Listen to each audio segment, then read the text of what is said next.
Ahojte, vítam vás v mojej prvej recenzii. Dnes si predstavíme zbraň, hlavne teda pre začínajúcich strelcov alebo polovníkov, ktorou je Czeta model 457 Thumb Hole.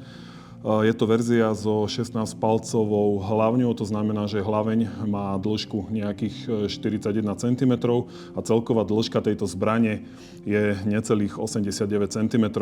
Na pohľad veľmi pekná zbraň s hrubou hlavňou, ktorá je na konci ukončená závitom. Takže pokiaľ budete chcieť, môžete si ju osadiť alebo doplniť teda neskôr aj tlmičom. Táto zbraň má 11 mm montážnu lištu na opevnenie puškohladu, ku ktorej sa dá ešte dokúpiť výver lišta. Ja som si vybral výver lištu, ktorá je originál od výrobcu ČZ so sklonom 25 MOA. 25 MOA znamená, že táto montáž po upevnení na zbraň bude mať mierne sklon smerom dole. Na 100 metroch to robí zhruba nejakých niečo vyše 70 cm, takže pri streľbe na väčšiu vzdialenosť si budeme vedieť lepšie korigovať puškohľad. Hlavne na týchto malorážkach, kde padanie strely na väčšiu vzdialenosť je pomerne výrazné, tak je to celkom dobrá vec. K tejto zbrani som si vybral puškohľad Vector Optics Taurus v rozsahu priblíženia 3 až 18 s 50 mm objektívom na konci. Je to z toho titulu, že všetky puškohľady aj na guľovnici, aj na ďalších zbraniach mám rovnako 50 mm, nakoľko s jedným uchytom na termovízu viem túto použiť aj na tento puškohľad v prípade potreby. Tento puškohľad som sa rozhodol vybrať si aj na základe recenzií od známych, ktorí používajú puškohľady od výrobcu Vector Optics na guľovniciach, sú s nimi veľmi spokojní, držia nástrel a aj po dlhšom používaní nedochádza k nejakému rozlaďovaniu. Takže preto to bola aj moja voľba k tejto malorážke. V podstate vybral som si verziu s balistickým krížom, ktorý je umiestnený v prvej ohniskovej rovine. To znamená, že pri zväčšovaní zorného pola alebo zmenšovaní budem mať tento puškohľad pomerne stále rovnaký. To znamená, tie zámerné kríže, tie risky budú stále rovnako veľké vzhľadom na cieľ. Pri priblížení sa mi budú zväčšovať, čiže budem presne vedieť, keď si to vyskúšam na strelnici, že napríklad na 100 metrov, na 150 metrov, koľko mám nadsadiť, aby som trafil cieľ. Toľko teda k výberu tohto kompletu. Momentálne sa už môžeme pustiť do jeho zostrojenia. Montáž na puškohľad používam tú, čo je dodaná k puškohľadu. Je to taktická montáž dvojdielna, takže na malorážke by to malo stačiť. Nebudem špekulovať so žiadnou jednodielnou montážou. K zostrojeniu potrebujem 25 Torx. Tu budem potrebovať na to, aby som si dal dole pažbu zo zbrane a nadstavil citlivosť púšte. K tomu momentový kľúč, ktorý nám veľmi dobre poslúži na to, aby sme si správne utiahli všetky šroby na zbrani, rovnako aj uchytenie výverlišty, 7 kľúč, 8 a 15 Torx a 2 imbusák. Takže môžeme si všetko nachystať, povykladáme si to na stôl a môžeme sa teda pustiť do samotnej montáže. Ako prvý si teda nadstavíme odpor z púšte na malorážke. Pažbu nám dlžia 25 torxové šroby. Vyberieme si zásobník, odšrobujeme tieto šroby. Jedna sa nachádza pred spúšťou, pred zásobníkom a jedna hneď za spúšťou. Teraz už máme oddelené telo zbrane, to znamená hlaveň, celý spúšťací mechanizmus so spúšťou a so záverom. Štelovacia šroba sa nachádza nad spúšťou, sú tu dve. Jednou štelujeme dĺžku odporu spúšte, alebo teda dĺžku chodu spúšte a jednou samotný odpor.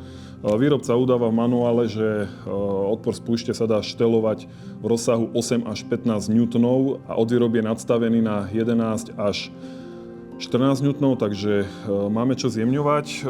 Urobíme to tak, že dvojkou imbusákom a 7 vidlicovým kľúčom si odistíme, lebo je to skontrované, aby sa to nepovolovalo. Ešte predtým si môžeme samozrejme vyskúšať, ako je spúšť od výroby nadstavená. Áno, je pomerne tvrdo, môžem to potvrdiť, takže momentálne si to len povolíme. Niekoľko otáčok, skúsime to urobiť tak od oka. A vyskúšame. No, ešte by som si to predstavoval jemnejšie, takže ešte povolíme. Dokopy to zhruba bude o nejaké 1,5 otáčky.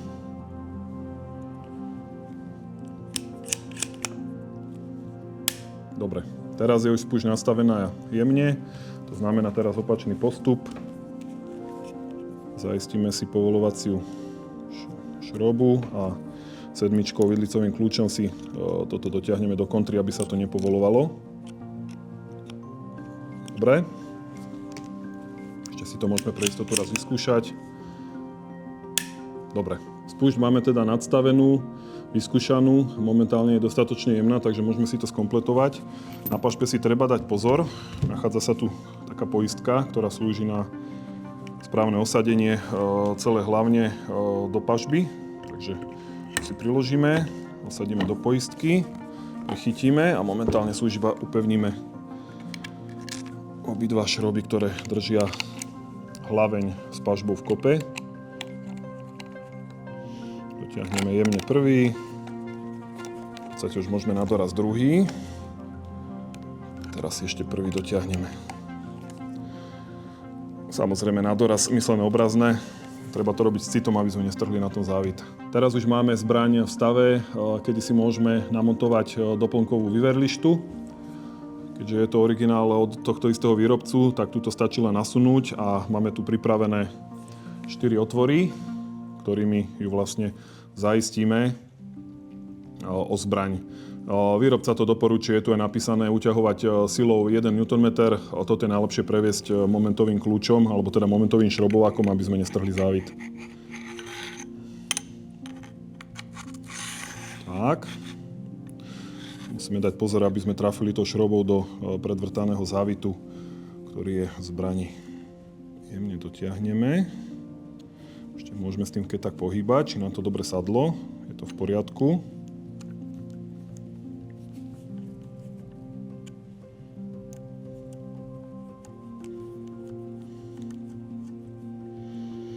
Najprv dotiahneme všetky 4 s citom. Teraz si nadstavíme skrutkovač na požadovaný moment 1 Nm. Dobre, teraz si môžeme montáž dotiahnuť nadstavným momentom 1 Nm.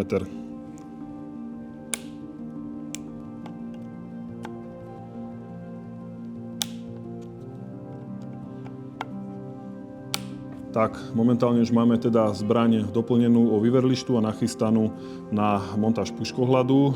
Dôležité je tuto spomenúť, že táto lišta má originál výrez nad nábojovou komorou, respektíve nad tým vyhadzovacím priestorom, ktorý nám vyhadzuje nábojnice. Na toto si treba dať pozor, aby nám to v prípade použitia inej montáže neblokovalo tie nábojnice pri vyhadzovaní a pri prebíjaní zbrane. A teraz už môžeme pripraviť samotnú montáž. Začneme tým, že si dáme dole prstence, ktoré nám držia puškohľad.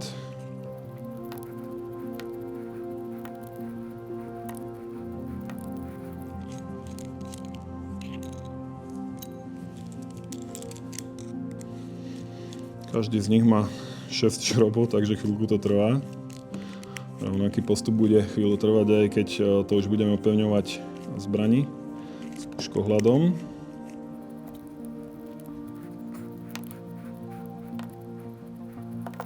No a momentálne si montáž osadíme na zbraň, ale tak, lebo ešte budeme pravdepodobne musieť korigovať vzdialenosti medzi nimi. Dôležité je, aby puškohľad bol osadený správne. Môžeme si to ukázať, keď si tam osadíme puškohľad. Tak medzera od kraja montáže po koniec tela, kde sa mu puškohľad upína, by mala byť aspoň 5 mm. Tak, teraz si puškohľad aspoň jemne pripevníme, aby nám nedošlo k tomu, že keď si ho otestujeme, či ho máme v dostatočnej vzdialenosti od oka, nevypadol, aby sme ho nepoškodili už pri montáži. Zatiaľ iba 2 šrúbami na jednej montáži. No a teraz si skúsime zbraň chytiť tak, aby sme sa presvedčili, či ho máme v dostatočnej vzdialenosti od oka. Aby sme videli celé zorné pole, ktoré nám tento puškohľad ponúka.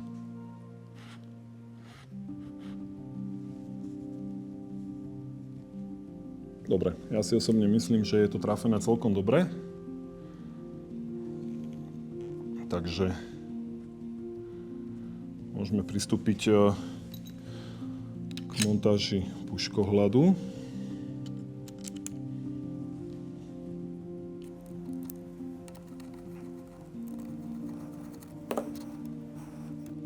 Zatiaľ si ho opäť upevníme iba tak, aby sme s ním ešte vedeli hýbať, lebo ešte ho budeme smerom do boku nakláňať tak, aby sme mali kríž v vodorovnej alebo teda vozislej polohe.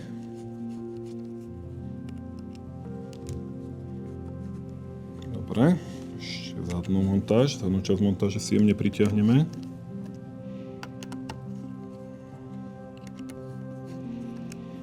Dobre, no a teraz si to môžeme vyskúšať zase založiť. Snažiť sa nadstaviť, aby ten puškohľad bol v vodorovnej rovine, aby sme pekne kríž mali rovno, aby sme ho nemali vykrútený moc doľava alebo doprava. Tak, a ešte raz si môžeme vyskúšať aj vzdialenosť od oka, či nám táto vzdialenosť bude vyhovovať. Dobre. Môžeme sa skúsiť pozrieť smerom hore, smerom dole. Dobre, ja si myslím, že je to v poriadku. Tak, teraz si už doplníme všetky ostatné šroby, ktoré nám na montáži chýbajú. Dotiahneme, ale iba zjemne, nakoľko potom ešte ich budeme doťahovať opäť momentovým šrobovákom, aby sme ich nedotiahli moc silno, lebo tým by nám hrozil veľký tlak na telo puškohľadu a mohli by sme ho poškodiť. Takže na toto si treba dať veľký pozor.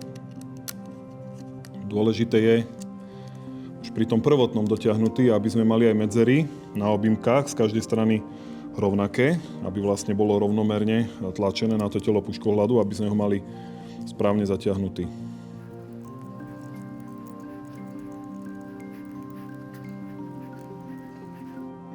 Tak, teraz si to ešte raz celé skontrolujeme, či sme s puškohľadom pri tejto manipulácii nepohli, aby sme to mohli definitívne dotiahnuť už na finále. Ako vidím, tak na tejto prednej strane mám trošku väčšiu medzeru, takže ľavú stranu montáže si jemne povolím a pravú dotiahnem a tým sa mi vlastne tie medzery vyrovnajú. Dobre, teraz si opäť preveríme, či sa nám pri tejto činnosti puškohľad nepohol, či nám ostal nadstavený v rovnakej vzdialenosti od oka, aj pekne vo zvislom smere. Je to správne, takže teraz si ho už môžeme zatiahnuť momentovým šrobovákom. Opäť ostávame na uťahovacom momente 1 Nm, takže ideme so šrobami tak, aby sme ich uťahovali do kríža.